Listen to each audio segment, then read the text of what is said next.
الحمد لله والصلاة والسلام على سيد الأنبياء والمرسلين وعلى آله وأصحابه أجمعين. أعوذ بالله من الشيطان الرجيم. بسم الله الرحمن الرحيم. الہدایہ قرآن کلاس کے تمام شرکائے کرام سب کی خدمت میں السلام علیکم ورحمۃ اللہ وبرکاتہ.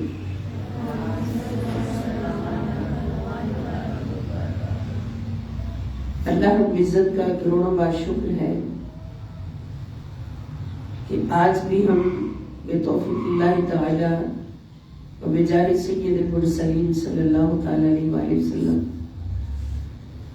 رمضان المبارک کی انتہائی رحمتوں سے لبریز گھڑیوں میں صحبت قرآن کریم کے لیے یہاں پر جمع ہیں. اب جمع ہونے کا مقصد کیا ہے کہ ہمارے اوپر قرآن کریم کا رنگ چڑھے، ہم قرآن کے رنگ کو اپنائیں، ایسا اپنائیں کہ ہماری فطرت قرآن بن جائے. اور اس میں کچھ شک نہیں کہ جس کی صحبت میں انسان رہتا ہے تو اس کا رنگ ضرور چڑھتا ہے. اور جب ہم قرآن کریم سے ہی پوچھتے ہیں کہ سب سے خوبصورت رنگ کون سا ہے تو قرآن ہی ہمیں بتاتا ہے کہ صبغۃ اللہ ومن احسن من اللہ صبغۃ، کہ اللہ کا رنگ ہی سب سے زیادہ خوبصورت ہے، سب سے اعلیٰ ہے، سب سے افضل ہے، سب سے حسین ہے. اور اللہ کے رنگ سے بڑھ کر کون سا رنگ حسین ہو سکتا ہے؟ اور اس رنگ سے مراد کیا ہے؟ اس رنگ سے مراد اخلاق الہیہ، اللہ رب العزت کے اخلاق جمیلہ. اور اللہ کریم کے اخلاق جمیلہ کیا ہے؟ نبی کریم صلی اللہ تعالی علیہ وآلہ وسلم تشریف فرما ہے، صحابہ کرام کی تربیت فرماتے ہوئے حضور ارشاد فرماتے ہیں کہ میرے صحابہ اتخلقوا اخلاق اللہ، تم سب اللہ کے اخلاق اپنایا کرو، اللہ کے اخلاق کا رنگ اپنی ذات پہ چڑھایا کرو. صحابہ کرام پوچھتے ہیں یا رسول اللہ صلی اللہ علیہ وسلم، ہماری جان آپ پہ قربان کہ ہم نے تو اللہ کو دیکھا نہیں، نہ بولتے ہوئے سنا ہے، نہ عمل کرتے دیکھا ہے، تو ہم کس طرح سے اللہ کا رنگ چڑھائیں اپنے اوپر؟ آپ ہی ہمیں فرما دیں کہ اللہ کا رنگ کیا ہے. تو نبی رحمت للعالمین صلی اللہ تعالی علیہ وسلم نے فرمایا کہ القرآن اخلاق اللہ، یہ جو قرآن کریم تمہیں اللہ پاک نے اپنی محبت کا تحفہ دیا ہے، تمہیں اپنی محبوبیت کے مقام پر رکھتے ہوئے اپنی بندگی میں کامیاب ہونے کے لیے یہ تحفہ دیا ہے قرآن کریم. یہی اللہ کا اخلاق ہے. قرآن پورے کا پورا اللہ کا اخلاق ہے. اب اس قرآن سے جب پوچھا کہ اللہ کے اخلاق کا پریکٹیکل کہاں سے ملے گا تو قرآن نے آواز دی کہ اللہ کے رسول صلی اللہ علیہ وسلم انک لعلی خلق عظیم، بے شک جو اللہ کا عظیم اخلاق ہے، بے شک اے اللہ کے رسول، اے میرے محبوب صلی اللہ علیہ وسلم، اللہ پاک فرماتے ہیں آپ اس اخلاق عظیمہ پر فائز ہیں. اور جب حضرت انس رضی اللہ تعالیٰ عنہ نے سیدہ عائشہ صدیقہ رضی اللہ تعالیٰ عنہ سے سوال کیا کہ اما عائشہ ہم آپ سے سننا چاہتے ہیں کہ رسول پاک صلی اللہ علیہ وسلم کا اخلاق کیسا ہے، تو حضرت عائشہ صدیقہ رضی اللہ تعالیٰ عنہ نے جواب میں ارشاد فرمایا کہ کان خلقہ القرآن، یعنی جب نبی کریم صلی اللہ علیہ وسلم سے پوچھا جاتا ہے اللہ کے اخلاق کیا ہیں تو حضور فرماتے ہیں کہ اللہ کے اخلاق قرآن مجید ہے. اور جب حضرت عائشہ صدیقہ رضی اللہ عنہ سے پوچھا جاتا ہے کہ نبی کریم صلی اللہ علیہ وسلم کے اخلاق کیا ہیں، تو سیدہ عائشہ فرماتی کہ نبی کریم صلی اللہ علیہ وسلم کے اخلاق عالیہ پورا قرآن ہے۔ تو اس پر پوری نص قرآن کریم کی گواہ ہے کہ اللہ رب العزت نے رسول پاک صلی اللہ تعالی علیہ وسلم کو اپنے اخلاق عالیہ سے سجا کر، اپنے اخلاق عالیہ کی پوری تربیت دے کر، پورا قرآن بنا کر پھر سیدہ آمنہ سلام اللہ تعالی علیہ کی گود میں اتارا۔ سورہ رحمان کی ابتدائی آیات نص کے طور پر گواہ ہیں، الرحمن علم القرآن خلق الانسان علمہ البیان۔ تو لہذا اخلاق اللہ رب العزت کا قرآن ہے اور اخلاق رسول پاک صلی اللہ علیہ وسلم کا قرآن ہے، اور اس قرآن کی عظمت ہے، اس قرآن کریم کی عظمت ہے کہ رمضان المبارک کی ایک رات کی ایک گھڑی میں نازل ہوتا ہے۔ اِنَّا أَنزَلْنَاهُ فِي لَيْلَةِ الْقَدْرِ، یہ وہ قرآن جو اللہ کا بھی اخلاق ہے، رسول پاک صلی اللہ علیہ وسلم کا بھی اخلاق ہے۔ یہ قرآن جب لیلۃ القدر کی ایک گھڑی میں نازل ہوتا ہے تو اس ایک گھڑی کی نسبت قرآن کے نزول کے ساتھ اس کے صدقے سے پوری رات لیلۃ القدر بن جاتی ہے، پوری رات قدر والی رات بن جاتی ہے، اور اس ایک رات کے صدقے سے پورا مہینہ قدر والا بن جاتا ہے، اور اس ایک گھڑی کے صدقے سے پورے مہینے کی ایک ایک گھڑی قدر والی بن جاتی ہے، ایسی قدر والی کہ ہر گھڑی 70 ہزار گناہگاروں کی بخشش کا وسیلہ بن رہی ہے، اور ہر گھڑی ایک نیکی کا درجہ 70 گنا بڑھا کر دیا جا رہا ہے۔ اور یہ تو کم سے کم ہے، زیادہ سے زیادہ اللہ پاک فرماتے ہیں واللہ یضاعف لمن یشاء، اللہ جس کے لیے چاہے جتنا مرضی بڑھا دے۔ اخلاص کی بات، ایمان کی بات ہے۔ اب حقیقت کیا ہے کہ جس قرآن کو اللہ کا اخلاق کہا گیا، اللہ تعالیٰ کا اخلاق ہے، نبی کریم صلی اللہ علیہ وسلم کا اخلاق ہے، تو وہ اخلاق ریٹن صورت میں جب نازل ہوتا ہے تو اس کے نزول کی وجہ سے، اس کے نزول کے صدقے سے، نسبت سے وہ رات قدر والی ہو جاتی، وہ سارا مہینہ قدر والا ہو جاتا ہے۔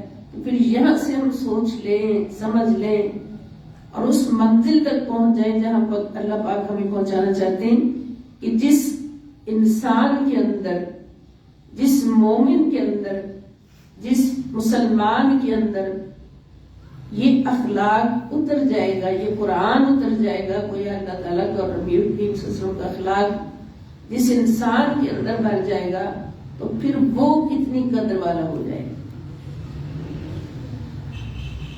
وہ کتنی قدر والا ہو جائے گا۔